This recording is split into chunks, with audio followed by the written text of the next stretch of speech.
Hey guys, haven't really made that many videos on other than drifting really, so I thought I'd give you something of what I'm doing at the moment. I blew my gearbox on the weekend, so I pulled out the gearbox originally and then figured, well, it's quite easy to pull the engine out, so why not? There's a few things that were sort of bugging me, and they're quite difficult, if not impossible, to do in cars, so I ripped the engine out, and here's where I'm at now. So what I've done is, what I wanted to do is make up a hard line for my turbo drain pipe for the oil.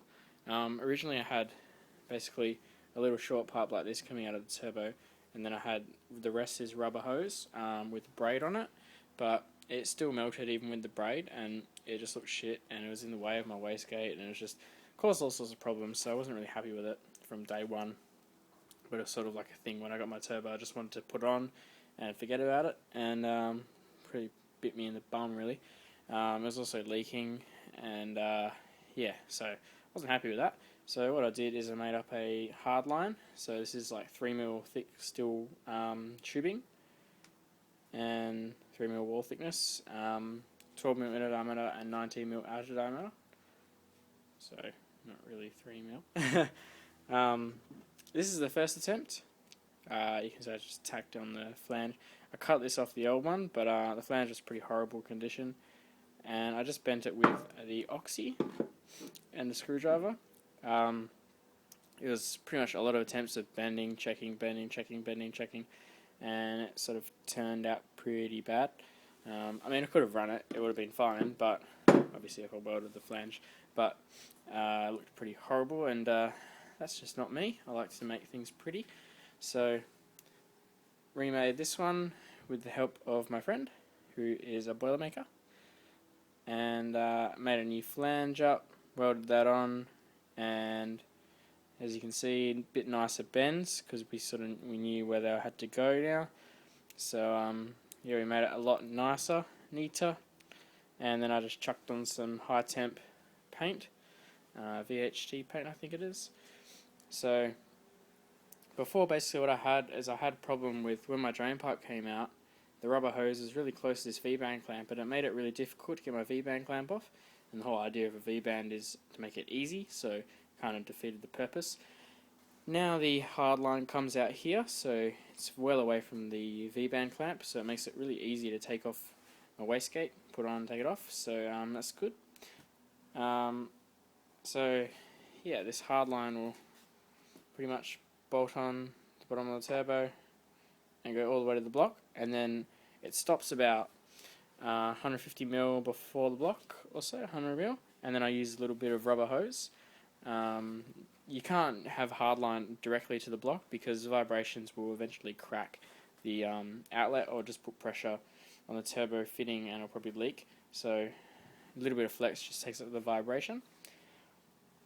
I've also put new studs in I'm going to put new studs in the turbo because the old ones were sort of shitty, so I got some new studs and some copper nuts. Copper nuts are really good because they sort of form their own thread.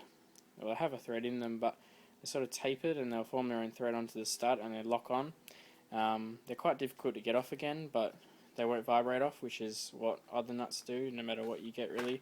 Even those aircraft nuts that have like the oval end still manage to vibrate off, and these ones I found never come off, so very good.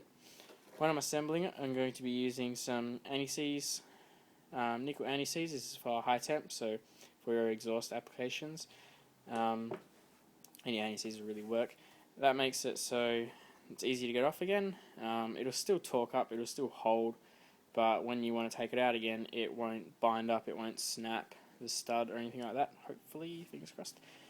I've also had problems with the paper gasket on the drain pipe in past times, so what I'm going to try out, I've never actually done it before, is using this copper gasket glue. So they say high temp, 371 degrees, so I mean, this doesn't get anywhere near red hot, so it should, and this is where all the lubricating properties of the turbo are, so it shouldn't get to any more than 371 degrees outside temperature. I mean, in the core of the turbo it probably will be, but hopefully it won't melt the gasket glue, and hopefully the gasket glue will make it stop leaking, take up the irregularities in the plate, and yeah, not leak hopefully. So I tapped out the holes in here, just chase the threads just so they go in easy, and yeah, obviously I put anti-seize on the thread, put the stud in, and then put the anti-seize on the nut. So I put all that together, put the drain pipe on, and then this is the new gearbox. Took it apart and it's all sweet. It's not actually new, but it's a unbroken one. Here's the SR here. The clutch is still like brand new, so that's pretty sweet. Originally on an SR, the heater hoses come from the thermostat housing up front, run under the manifold. It goes to the throttle body. Because in Japan it's really cold, they have coolant running through the throttle body so it doesn't freeze shut. Now you can cap that off if you live in Australia, but I just left it on there for the hell of it. Coolant also runs the air control valve. Apparently it has some sort of wax in it that so when the coolant is cold, it opens the valve up to let air through, diverts it around the throttle body, so your engine idle is higher. And then when the coolant temp goes up, the wax contracts or whatever and closes the valve, and then idle returns to normal.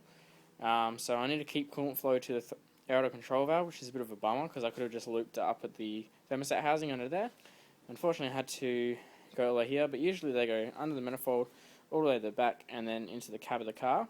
Now, having my dump pipe where it is, which is about here, it was always very close to the dump pipe, and I was scared of it melting. And obviously if your coolant or heater hose pipes melt, you're going to have coolant coming out, and you're not going to notice when you're on the track, and you probably just notice when it's too late. So to eliminate that failure, what I've done while it's off is I've linked the two heater hoses. You can't just cap them off, it needs to be a circuit. So I just got a little bit of U-hose and linked them. So yeah, so now I don't have any heater hoses at the rear of the engine, so which means when I'm removing the gearbox it makes it easy because I have lots of space behind here. And yeah, there's no chance of it melting or anything like that, so I've eliminated that failure from happening. And that's about it really. What I also did while the engine was off, you can do this in car, it doesn't really matter, but I took the water neck off, drilled it out and tapped the JRC fitting, because originally the turbo water feed comes from the heater hoses, so it taps in sort of halfway around here. There's a little metal hard line and then you run your braid from there. Because I've taken all that off, I need to run a new water feed, water drain, sorry. So water drain goes into the water neck now via a little braided line. So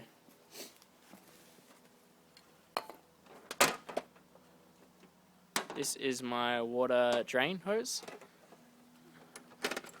and this is my water feed hose. So my water feed comes from the JRC fitting there, so it comes up there straight into the turbo, nice and short, and then the water drain comes around obviously from the side of the turbo and links up to there. So the water circuit of the turbo is really small now, which is good. Small lines, so you don't need as much water, and yeah, it's just a nice small circuit. So now I don't have I used to have a 900mm line, braided line running along there, 600mm, so now it's only about 300mm, so it's quite good. Also with, you're probably thinking, oh no, the feed is the top one. Well no, that's incorrect. As you would know, hot air rises, or hot air is less dense than cold air, so it sits on the above. Same with water. Hot water goes to the top, cold water is down the bottom, so obviously you don't want hot water feeding your turbo, you want the hot water to come out. So cold water, which is from a lower point on your block, comes into the turbo and then out of the turbo here. So you want your outlet water feed to be higher than your inlet, and basically what that does is having your inlet at a lower point, your outlet higher, it creates like a thermosiphoning effect, so it actually draws water through the turbo, similar to when you suck on the end of a hose and the water will keep flowing. Same thing happens inside your turbo if you have your water line set up correctly.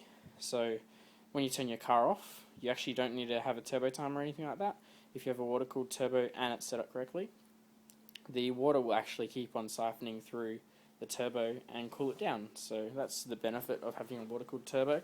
And obviously if you set up correctly like it is now, it'll happen. But before, my water feed, my water outlet was sort of down here, so it wasn't really a difference in height, so I was a bit worried about that. But now there's a very different in height between the feed and the outlet.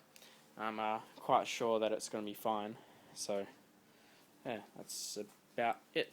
Okay, this video is quite long now, so I'm going to wrap it up and put this together, put it all in the car, degrease the engine bay, clean all up, and it's all sweet to drift again. Hopefully not blow another gearbox. Sweet. Thanks for watching, guys. Catch you later.